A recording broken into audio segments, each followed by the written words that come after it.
Almendra por Son Won-byung.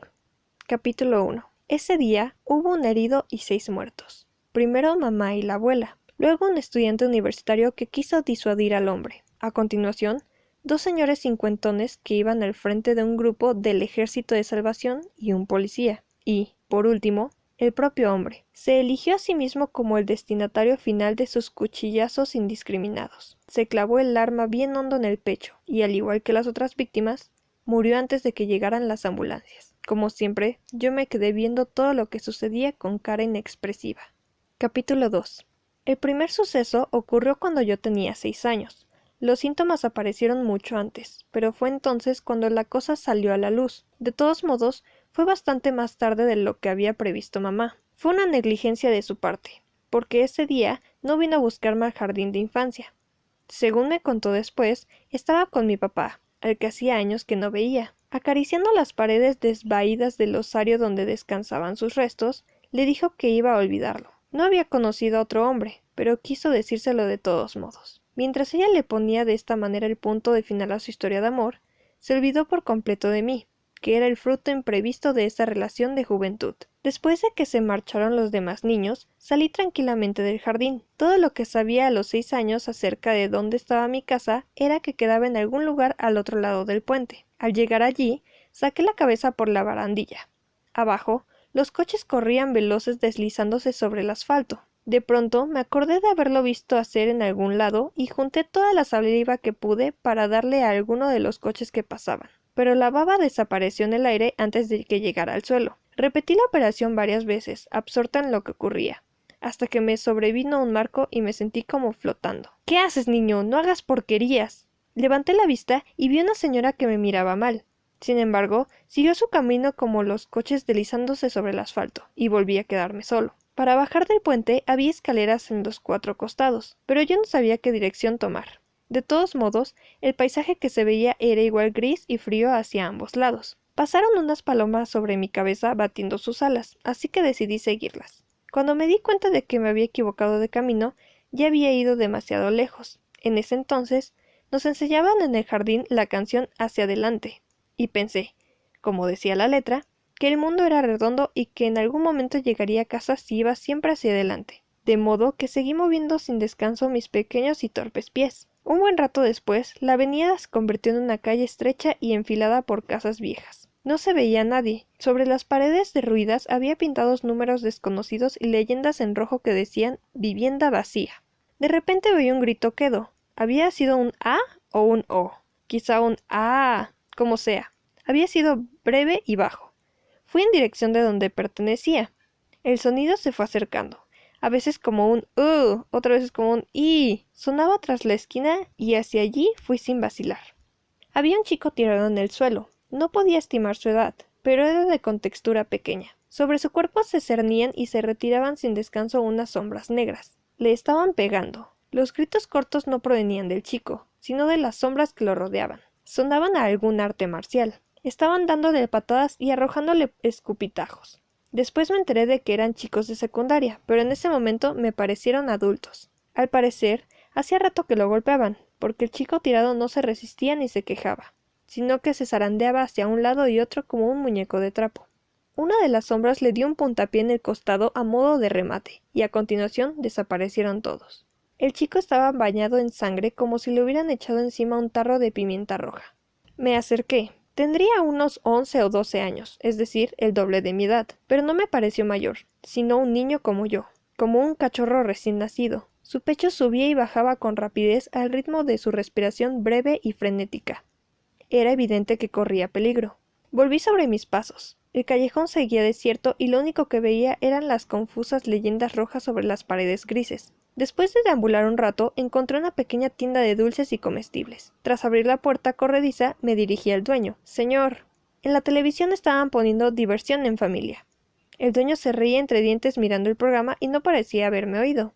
Los participantes jugaban a tratar de entender con los oídos tapados la frase que le decía la persona de adelante para repetírsela a la de atrás. La frase que había que transmitir era «muerto de miedo». No sé cómo me acuerdo todavía de aquello, ya que en ese entonces no tenía ni idea de lo que significaba. Como sea, Una mujer joven había pronunciado con voz fuerte y clara una frase totalmente diferente, y eso provocó la hilaridad del público presente en el estudio y del dueño de la tienda. Al final se acabó el tiempo y el equipo de la mujer perdió el juego. El dueño se pasó la lengua por los labios como lamentando que hubiera terminado.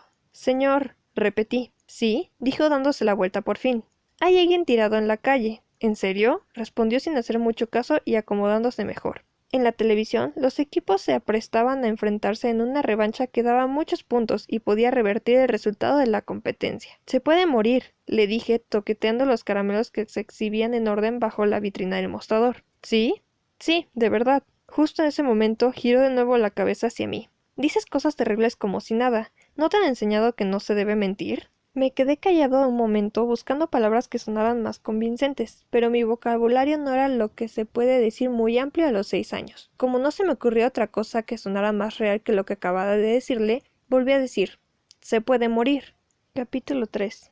Pensé todo el tiempo en el chico tendido en el suelo frío. Pensé en él mientras el dueño de la tienda ponía la denuncia por teléfono a la policía y se quedaba viendo el programa hasta el final. También cuando me dijo que me fuera, sí iba a quedarme toqueteando los caramelos sin comprar nada, y también mientras la policía se dirigía al lugar después de 1000 vueltas. Sin embargo, hacía ya rato que el chico estaba muerto cuando llegaron. El problema fue que resultó ser el hijo del dueño de la tienda. Me quedé sentada en el banco de la comisaría balanceando las piernas, que aún no me llegaban al suelo. Las movía de manera alterna y eso levantaba un vientecillo frío. Ya había entrado la noche y me moría de sueño. Justo cuando iba a dormirme, apareció mi mamá por la puerta de la comisaría. Al verme, se puso a gimotear y a acariciarme la cabeza sin parar hasta que me dolió.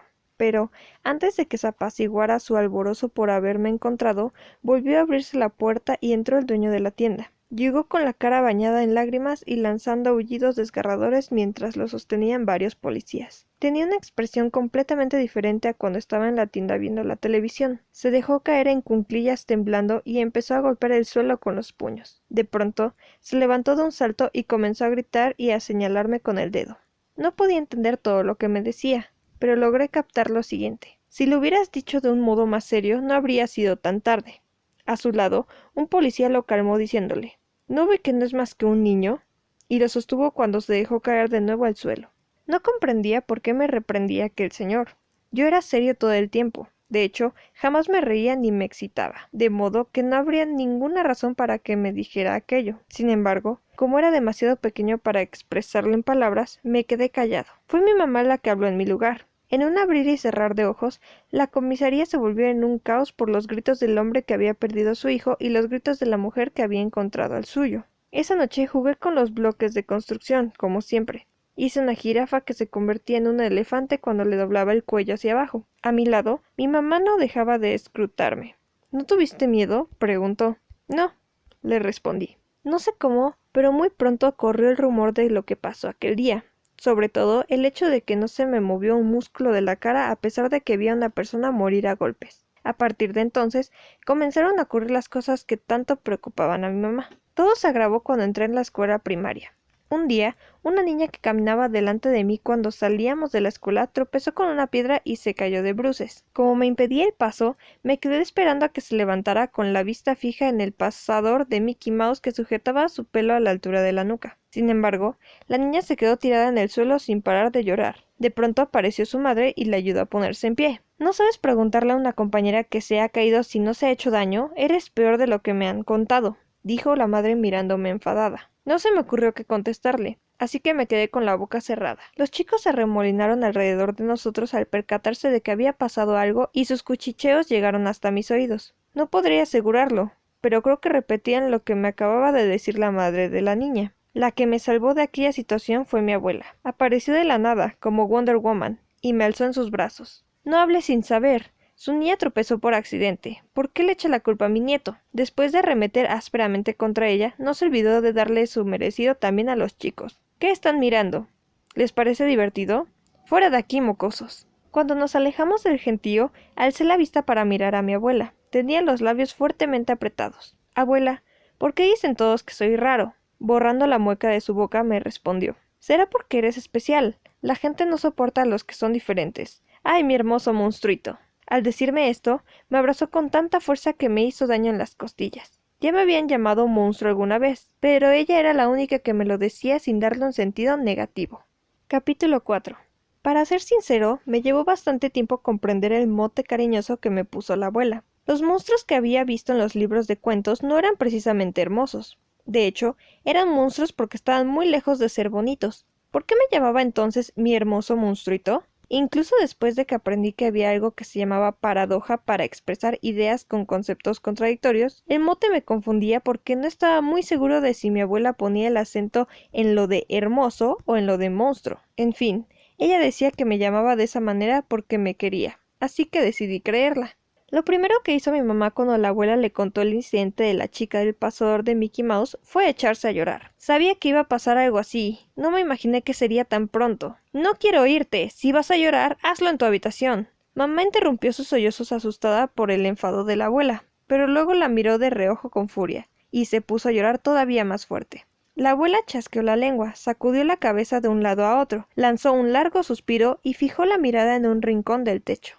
Era una escena que solía producirse con mucha frecuencia entre las dos. En efecto, las preocupaciones de mi madre databan de hacía mucho tiempo, pues yo me había mostrado diferente de los otros niños al poco tiempo de nacer. El problema era que yo no sonreía. Al principio, mamá pensó que mi desarrollo era un poco lento, pero los libros sobre recién nacidos decían que los bebés eran capaces de sonreír al tercer día. Al hacer cálculos, vio que yo tenía casi 100 días de vida. Como un príncipe que hubiera sido maldecido para no sonreír jamás, yo no moví un músculo de la cara. Mi mamá recurrió a todos los medios que se le pasaron por la cabeza para hacerme reír, como una princesa extranjera dispuesta a hacer lo que fuera para despertar el corazón del príncipe encantado. Batió palmas, compró sonajeros de todos los colores y me los sacudió en la cara, y hasta se puso a bailar como un payaso al compás de las canciones infantiles. Cuando se cansaba de estos afanes, salía al balcón y se fumaba un cigarrillo. Tuve la ocasión de ver un video que grabó en esa época. Mientras ella sudaba la gota gorda tratando de hacerme reír, yo permanecía inmóvil y contemplándola con una mirada demasiado profunda y serena para hacerla de un bebé.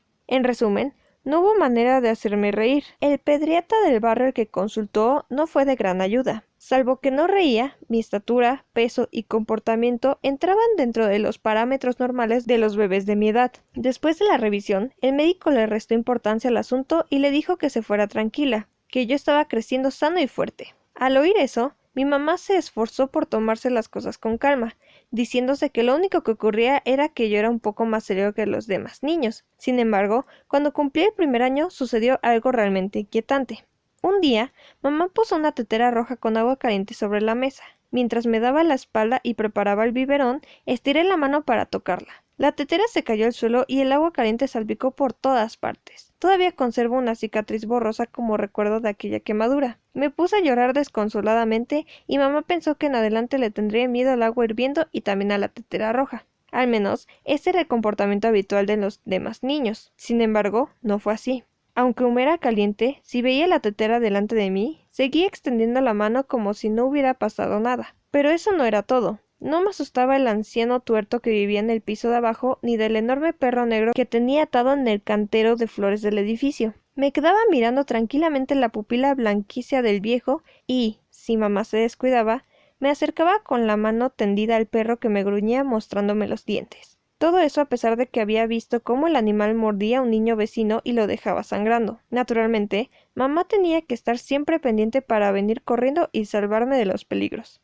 Al repetirse este tipo de situaciones, mamá se preguntó si yo no tendría un retraso mental, aunque no había nada en mi fisionomía ni en mi comportamiento que lo evidenciara. Como no sabía a qué atenerse conmigo, hice lo que hacen todas las madres. Se aferró a la conclusión más optimista. Es mucho más tranquilo y valiente que otros niños de su edad. Así me describió entonces en su diario. Al final, el que no sonriera a pesar de tener más de 4 años extremó su inquietud, por lo que me llevó a una clínica universitaria. Los primeros recuerdos propios que conservo en mi memoria son los de aquel día. Algunas escenas son borrosas, como si las viera a través del agua, pero otras son increíblemente nítidas. Un hombre con bata blanca está sentado delante de mí. Sonríe con todos los dientes. Me va mostrando toda clase de juguetes e incluso agita algunos. Luego me golpea las rodillas con un pequeño martillo. Sin querer, mi pantorrilla sube como un columpio. Me mete los dedos debajo de las axilas y me ríe un poco porque me hace cosquillas. Ahora me muestra unas fotos y me hace preguntas. Me acuerdo muy bien de una de ellas. El niño de la foto está llorando porque ha desaparecido su mamá. ¿Cómo crees que se siente? No sé la respuesta y miro a mamá, que está a mi lado. Ella me sonríe y me acaricia la cabeza, pero veo que se muerde el labio inferior. Un tiempo después, mamá dice que haremos un viaje especial, pero me lleva a la clínica. Le pregunto por qué hemos venido de nuevo si no me duele nada, pero se queda callada. Me acuestan en una superficie fría y entro lentamente en un túnel blanco. Suena un pitido y el viaje espacial termina del modo más decepcionante. En la siguiente escena hay varios hombres con batas blancas. El de más edad le muestra a mamá una imagen borrosa en blanco y negro y dice que es una foto de mi cabeza. Es evidente que es una mentira porque no se parece en nada, pero mamá parece creérselo porque no hace más que asentir todo el tiempo. Cada vez que el hombre de más edad dice algo, los otros, que son mucho más jóvenes, toman notas. Me aburro y empiezo a balancear las piernas hasta que golpeo el escritorio del doctor con la punta de los pies. Mamá me dice que no haga eso, y me pone la mano en el hombro. Veo que le corren las lágrimas por las mejillas. Después, solo recuerdo que no para de llorar. Llora, llora y sigue llorando. No para ni siquiera cuando salimos del consultorio. En la pantalla de la televisión de la sala de espera están pasando dibujos animados, pero no me puedo concentrar por su llanto. El guerrero espacial vence a los malvados, pero ella sigue llorando. Al final, un anciano que dormita en la primera fila se enfada y la regaña. «Compóngase, por favor. ¿No se da cuenta del escándalo que está armando?» Entonces mamá aprieta con fuerza los labios y llora en silencio sacudiendo los hombros, como una colegiala castigada. Capítulo 5. Mamá me daba de comer muchas almendras. Empecé por las de Estados Unidos y luego probé las de Australia, China y por último las de Rusia. En fin, todas las que se importan al país. Las chinas tienen un dejo amargo desagradable y las australianas huelen ligeramente ácidas, como a tierra. También están las nacionales, pero, para mi gusto, no hay ninguna como las de Estados Unidos y en particular las de California. Tengo mi propia manera de comer las almendras de color canela que guardan dentro del sol californiano. Tomo el paquete y las toco desde afuera para sentir su obstinada dureza bajo el envoltorio. Corto con cuidado la parte superior. Abro el cierre hermético con los ojos cerrados e introduzco la nariz. Hago una inspiración breve y suave para que el aroma se propague con lentitud dentro de mí. Cuando me he llenado del olor, tomo un puñado de almendras y me las meto en la boca. Las muevo de un lado a otro con la lengua para disfrutar de su textura. Siento sus extremos puntiagudos y acaricio sus arrugas. Sin embargo, no conviene alargar mucho este momento, pues la saliva las ablanda y les resta sabor. Es solo un proceso previo para llegar al clímax. Si es muy corto, no tiene gracia, y si es muy largo, se esfuma el impacto. Cada uno tiene que regular el tiempo como mejor le vaya. Para alcanzar el clímax, hay que imaginar que las almendras crecen. Pequeñas al principio, se vuelven como uvas, luego como kiwis, luego como naranjas y finalmente como melones grandes como pelotas de rugby. Es el momento de disfrutarlas con los dientes. Es el instante en que, con un alegre sonido crocante, los rayos de sol de la lejana California se expanden por la boca. No llevo a cabo este ritual porque me gustan las almendras. No podía evitarlas, ya que mamá me las ponía en las 3 comidas del día. Así que tuve que buscar una forma agradable de comerlas. Me las daba con la creencia de que, comiendo muchas almendras, crecerían las que tengo en mi cabeza. Era la única esperanza a la que podía aferrarse. Todos tenemos en la cabeza 2 almendras. Están metidas en algún rincón del cerebro más o menos a la altura de las orejas. Tanto por la forma como por el tamaño, son iguales a estos frutos secos. Por eso se las llama amígdalas, que significa almendra en griego. El nombre exacto es cuerpos amigdalinos, o amígdalas cerebrales. Cuando estas amígdalas reciben un estímulo exterior, se enciende una lamparita roja, desprendiendo del tipo de estímulo. Se despiertan sentimientos como el miedo, el enfado, el agrado o el asco. Sin embargo, las almendras de mi cerebro parecen tener un desperfecto, ya que no se enciende del todo esa lamparita roja. Por esta razón, nunca sé por qué los demás se ríen o lloran y apenas puedo percibir de manera vaga lo que es la tristeza, el amor o el miedo. Para mí, palabras como sentimiento o empatía no son más que un conjunto de letras con un sentido muy impreciso.